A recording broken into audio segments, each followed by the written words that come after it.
imagine that you texted your crush, the crush didn't respond immediately. So what are you gonna think? So you get in this endless spiral, endless whirlpool of thoughts, and these thoughts are gonna amplify this feeling.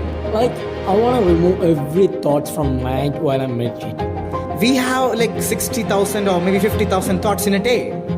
So how do you control each and every thought? That's the question.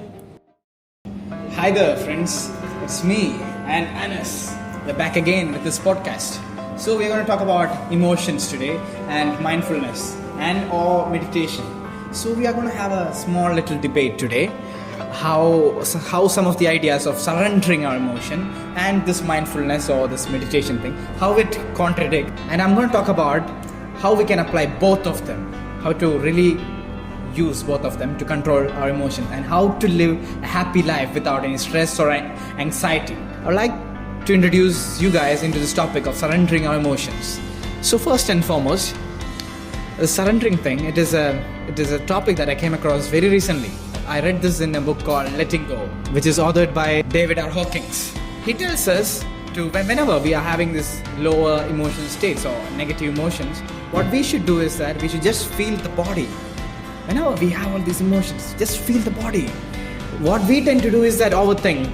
Probably, like, imagine that you texted your crush and then the crush didn't respond immediately. So what are you gonna think? You're gonna think, oh my god, when will she respond? When will she reply? So you get in this endless spiral, endless whirlpool of thoughts, and these thoughts are gonna amplify this feeling. And you're gonna be very anxious until your crush responds. So this is what happens when you try to control your thoughts. You can't get out of the thoughts by thinking, That is what happens to most of us. But in this technique, in this surrendering technique, we just feel our body. Okay, we just feel our body. Maybe you might be anxious. So you just feel the anxiety. Your heart might be throbbing a little bit. Maybe you'll have some pain on your stomach. You just feel that. And when you feel that without judgment, it's going to dissipate. It's going to dissolve. So that is the surrendering technique. So it is about the feeling the emotion, not changing the thoughts. When you change your emotion, your thoughts are going to change. You get it? That's the thing. So I'm going to ask Anas how he deals with his emotions and how meditation helps to control our emotions or the thoughts. So question is, how do you really control your emotion or control your thoughts? What would you do to really get out from this negative emotional state? Well, usually I do workouts and meditations. Well, my meditation is specific for me. While I meditate, I usually focus on my mind. Like, I want to remove every thoughts from mind while I'm meditating. The thing is, if you meditate while removing every thoughts, you will not feel any emotions at that time. So, you want to learn how to control your emotions and thoughts at the time of meditation. If you learn to control your thoughts and meditation, you can control anything in this world. I'm pretty sure about it. Yeah, that is a good thing. Like, when you control your emotions, obviously it's going to control your thoughts and you're going to change the world. Okay, that's a good thing. But my skeptical lens says that we have like 60,000 or maybe 50,000 thoughts in a day. So how do you control each and every thought? That's the question. Well, recently I had talked with a monk. So he told me that we can control all thoughts by doing meditation and by controlling our mind. But that's very hard for everyone. Like, we should have a practice of years and years to control thoughts and emotions. Like, normally everyone can't control thoughts because the thoughts will come every second. Like, every moment will come. So to learn controlling our thoughts, we should have years of practice in meditation and mindfulness. Can you be a little bit more specific about that? So imagine that you're very anxious right now, and how do you really control that? Well, it's simple, buddy. Just you wanna take some deep breaths and just think about your success in present moment. Then everything will be gone. So I really understood your answer to that question. So what you are trying to do in a psychological perspective is that whenever you're having these negative experience, negative emotions, you are trying to think of the good things that are going to happen, which is optimism and the hope. So what you're trying to do is that you're bottling up the negative emotions. From the day when you're born, all these things might have happened. Your parents might have scolded you. You might felt shame when you got rejected. All these things might have happened. So these things bottles up. The pressure cooker is gonna blast open when the ice meets the opportunity. You get it? So what you're trying to do here is that you're just escaping from that low emotion to the state of hope or optimism. But what's happening right there is that you're just bottling it up. All these emotions are getting bottled up. Well, bro, it's not like that. We will think about negative, but we won't go too deep like anyone. Like, we know it's negative. So we will let's think that negative and think something about it, and we'll just remove that thought from our mind.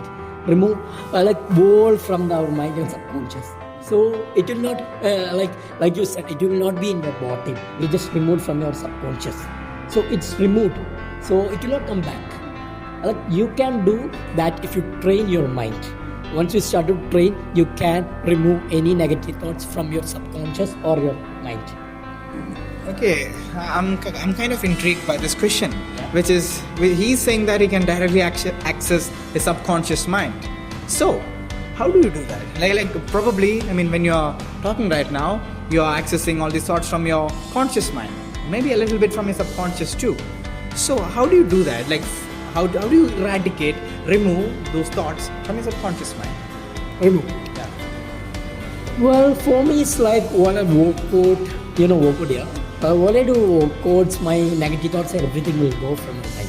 For me, workout and hearing a pleasant music is good to remove negative thoughts from my mind.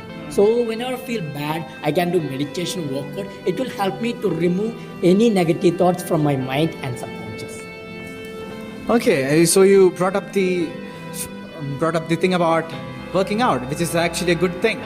Recently, when I went to cycling, I had a lot of resentments towards a lot of people. So when I went on cycling, I just channeled that negative energy into the cycling thing. So when I cycled, I thought about all these negative experiences that I had, and I cycled it, and all these were gone. That's called channeling in psychology. And if you really want to know about it, you can call me. By the way, not calling me. I'll just I'll just give you the link of my Instagram. Anyway, so channeling is also a good thing. You mentioned a good thing, channeling the energy. But the thing is, while you are just trying to escape from that negative emotion, suppose you're having anxiety, you just listen to a good elevating music. So this is very analogous to the thing that I'm going to say. Analogous means similar, okay? If you have seen the series called Friends, you would understand this. When something happens to Chandler or Joey, what they're going to do is that they just go into their room, maybe eat something. Joey, as you all know, he's a terrible eater. He eats a lot of burgers, pizzas, everything. So whenever he's sad or depressed, he just eats that. So he's kind of escaping from that state into a more happy state. But that's escapism. Which is, so it is another word for suppressing our emotions without even facing the emotions. So it is more like you can't even face yourself in front of the mirror. You're just suppressing it. You're just escaping from it. The psychological phenomena that's happening at that time is we just wanted to be unconscious. We don't want to be conscious at all. That is what's happening over there.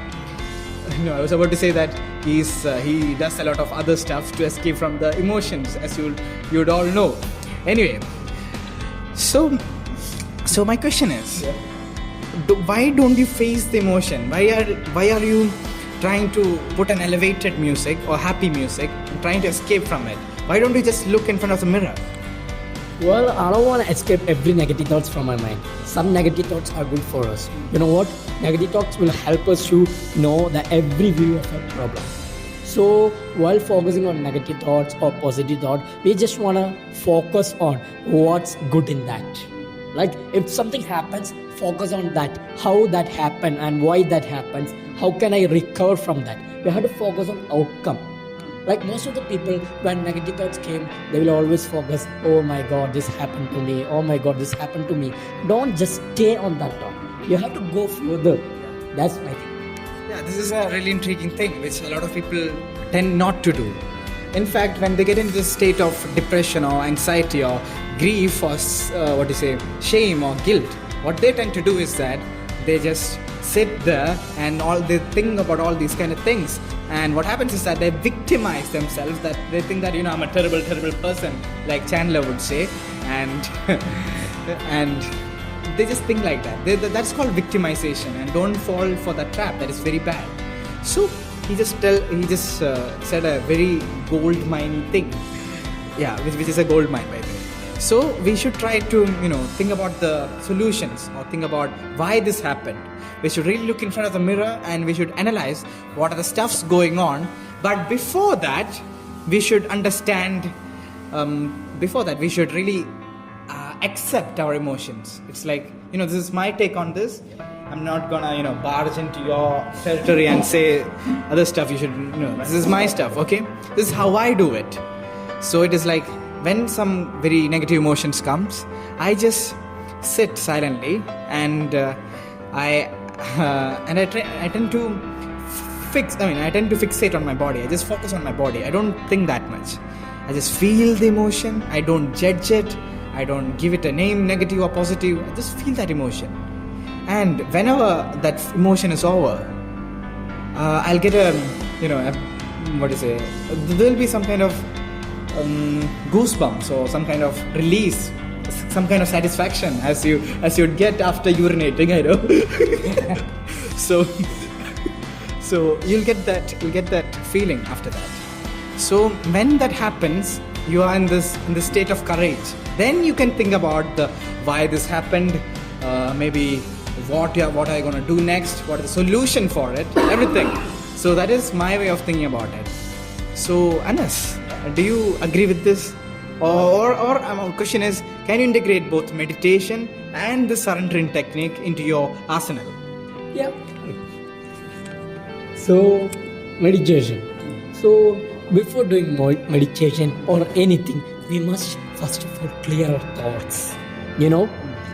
While doing meditation and workout, I started my meditation process by doing yoga. So in that yoga, like my yoga trainer taught me, the thing is, we have to first make our body cool.